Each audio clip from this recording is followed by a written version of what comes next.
8월 23일 월요일 원포인트 큐티에 참여하신 모든 분들을 환영하고 축복합니다.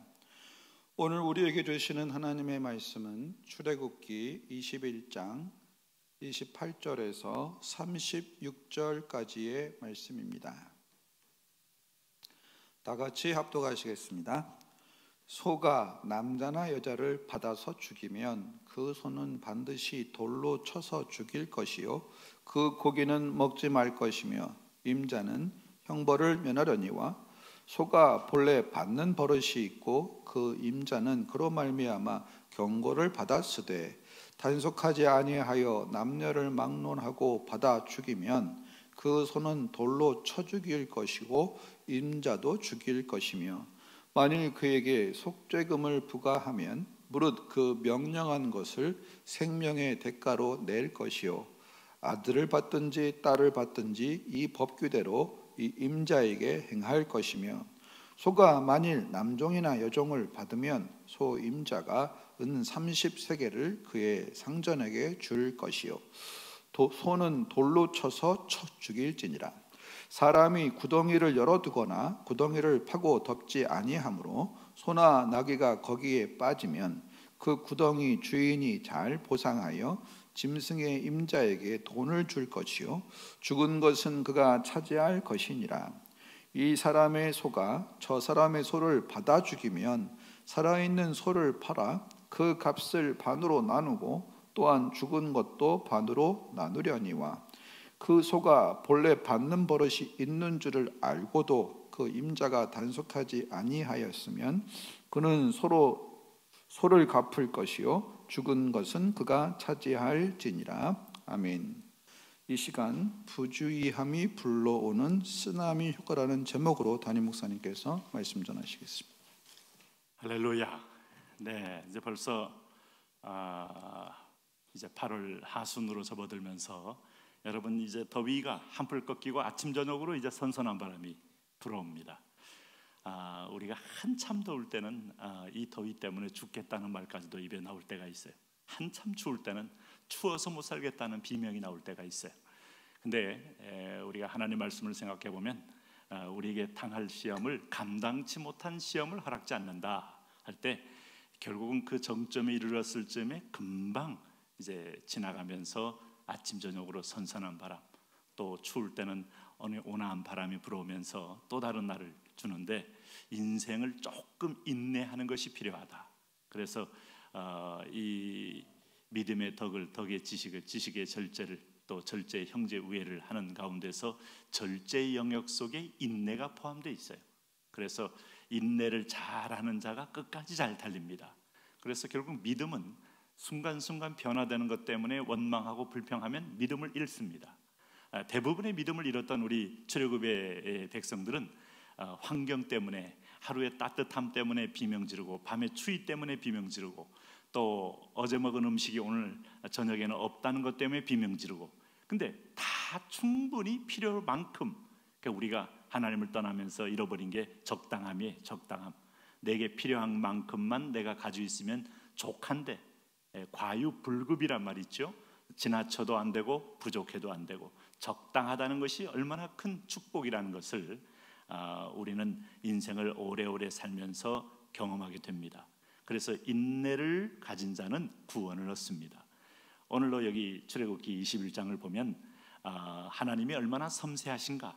하나님은 인간관계만이 아니라 인간의 소유한 가축들, 또 그 가축들과의 관계, 가축과 사람과의 관계, 모든 일어날 수 있는 그런 아주 불의의 사고까지도 하나님은 규정을 해주셨어요.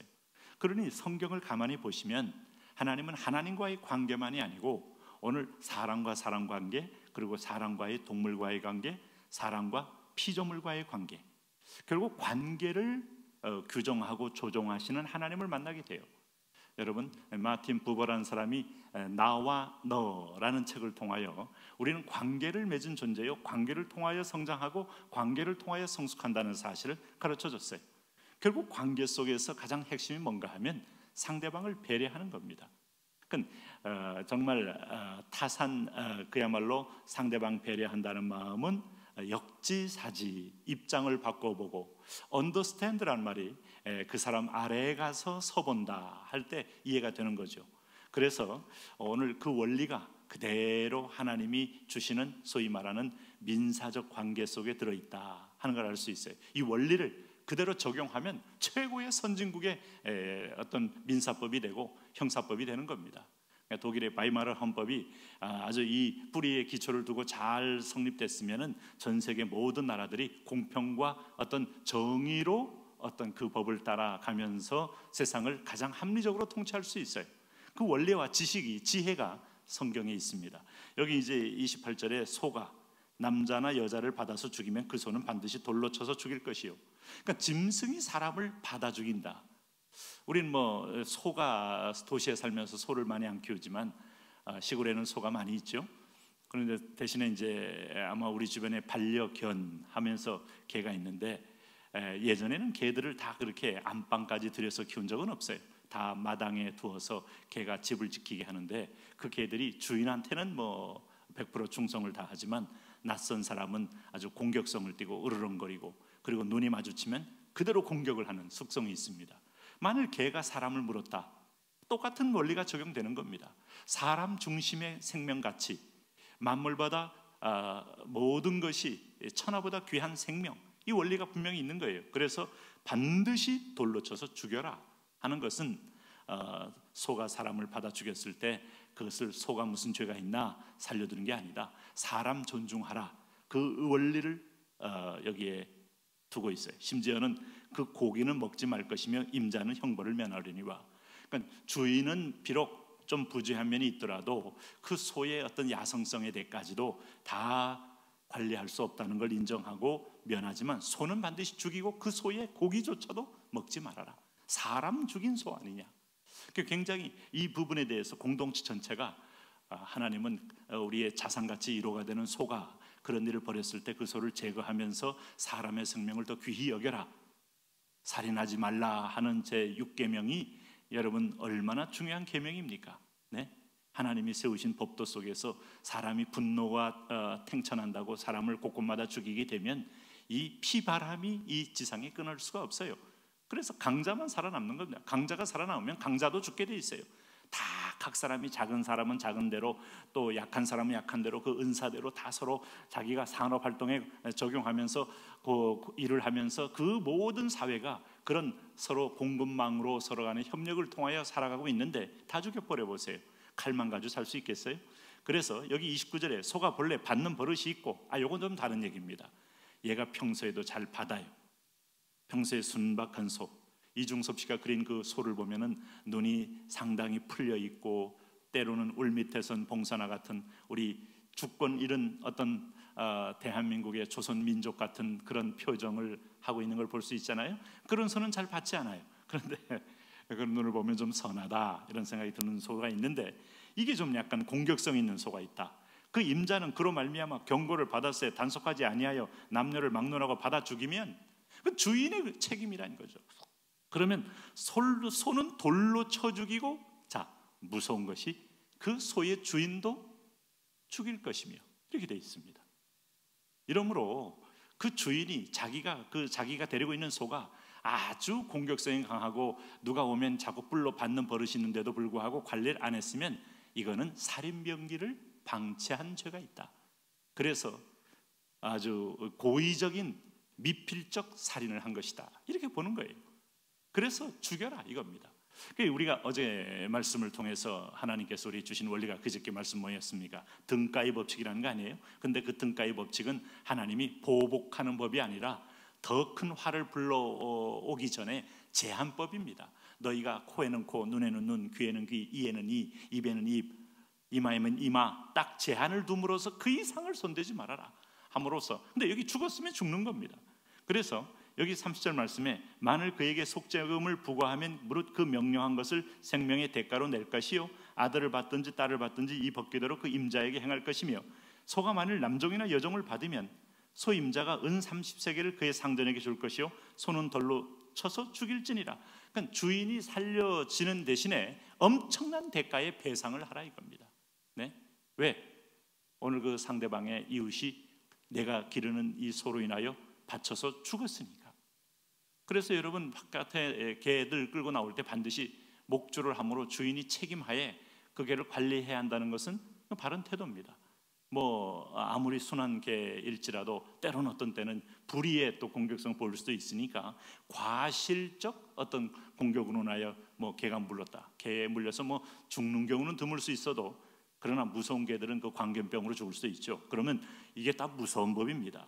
하나님이 그 당시에 이 법을 통하여 사회 질서를 완전히 하나님이 가장 큰 문제가 뭐예요?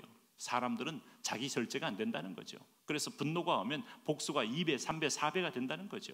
그래서 이 가인의 시대를 보면은 그 라멕의 후손들이 자기한테 슬쩍 지나가다가 이 막대기로 걸린 아이를 보고 목을 베 죽였다는 얘기를 할 만큼 강자에 횡행하는 전성 시대입니다. 여러분 몽골이 헝가리를, 잉글랜드를, 폴란드를, 프랑스를 점령할 때 초토화 작전 쓰잖아요. 그게 뭐 일단 전쟁에 지고 나면 들어가서 모든 여인들 강간하고 살육하고 죽여버리고 아이들까지 죽여버리고, 그때 그 정말 동방에 온 마귀들이에요. 그만큼 여러분 인간이 잔악한 겁니다. 그래서 그 인간의 잔악함을 하나님은 법도로 딱 엄격하게 제한을 두는 것이다 하는 걸 알 수 있어요. 그리고 여기 이제 33절에 사람이 구덩이를 열어두거나 구덩이를 파고 덮지 아니함으로 소가 나귀에 거기에 빠지면 구덩이를 관리 못한 주인이 그 소가 빠져서 죽었으면 죽은 만큼 소의 대가를 보상하라. 또 소를 팔아 그 값을 반으로 나누어서 죽은 것도 반으로 나누려니와 소가 본래 받는 버릇이 인 줄 알고도 그 임자가 단속하지 않았으면 그는 소로 소를 갚을 것이요 죽은 것은 그가 차지할지니라. 이렇게 해서 오늘 짐승들끼리 또 받아서 죽이게 되면 그것도 그대로 또 보상을 해라 하는 이 배상과 보상의 원리. 그래서 이런 주의를 기울이면서 공동체를 위해서 덕을 세우는 삶을 우리가 이제 그제도 하나님은 출애굽기에서도 이 덕이라는 건 관계의 문제입니다. 그래서 내가 싫은 건 남에게도 싫지 않게 하는 거예요. 하지 않는 거예요. 이게 이제 이런 머리는 우리 동양의 윤리에도 있지 않습니까? 내가 하기 싫은 걸 남이 하게 하고 내가 위험한 걸 남도 그걸 방치한다는 것은 결코 바른 태도가 아닌 거죠. 오늘도 우리가 이웃들과 관계 속에서 이런 정신으로 살아야 오늘도 복된 관계를 가지면서 그리스도의 빛을 발할 수 있습니다. 그렇게 승리하시기 바랍니다. 하나님, 오늘도 우리가 하나님이 주시는 섬세한 하나의 윤리적 가르침을 따라 오늘 우리도 이웃과 좋은 관계를 맺으며 그리스도의 향기를 드러내게 하여 주옵소서. 예수님 이름으로 기도합니다. 아멘.